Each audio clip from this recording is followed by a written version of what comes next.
And Stanley Subramoney from PwC joined us for a look at whether there is convergence taking place between the BRICS countries. I think what we find, firstly, Africa is on the move. Africa is the new frontier. Africa is providing enormous opportunities, not only for South Africa, but the other BRICS nations as well.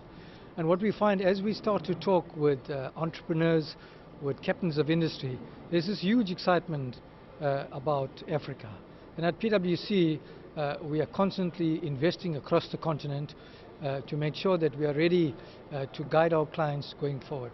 But I think what is really interesting is that the trade between Africa and the BRICS nations is set to increase and set to increase significantly. But I think as we start to build the African continent, I think the growth in investment from the BRICS nations will help us in terms of this challenge about unemployment, poverty and inequality across the continent. And of course, one of the key highlights today was the report back of the outgoing chair of the BRICS Business Council. What stood out for you in that report back? Well, I think when Mr. Patrice Motsepe gave his report, what to me was really striking was the warm relationship amongst the BRICS nations. Yes, we are countries that are divided by culture, by language, by the food we eat. But what was very, very telling to me, it was a coming together of business speaking in one language. But more importantly, I thought what is very good was the continuing of building of trust amongst the BRICS nation. And this is important because business works on trust.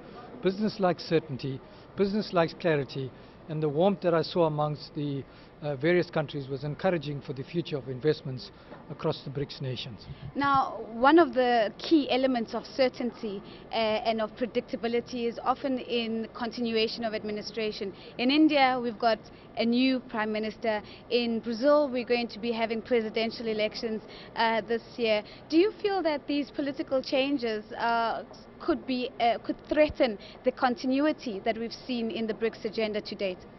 I think the change of administration in India is positive for the BRICS Pact.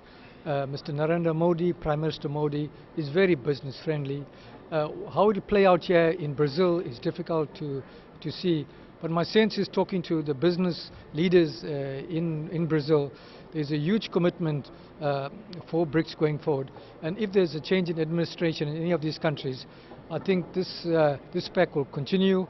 I think the coming together of the emerging markets is significant. It's a new dimension. We live in a new world. We live in the age of technology. We live in the age of change. It's a technological age as well. And I think coming together in the BRICS nations will give this new pact an enormous advantage across the African continent. What is the value add that the new development bank is going to be bringing, in particular to Africa, where we have development banks like the Chinese Development Bank, very active on the African continent, like the African Development Bank, very active on the African continent? What's new about this bank? I think firstly, what's new about it is coming together of 5 of the BRICS countries with the intention of really capitalizing the bank and changing the landscape about funding, particularly infrastructure funding. Infrastructure funding, as you know, is a long-term game. So the big balance sheets of your Chinas, the big balance sheets of India and Brazil coming together with our balance sheets will make a phenomenal difference across the African continent.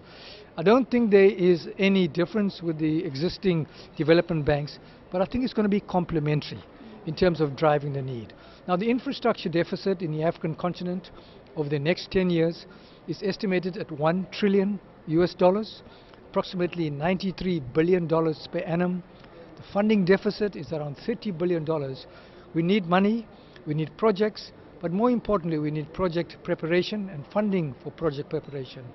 Africa's needs are enormous, and this new bank, I think, will be a game changer.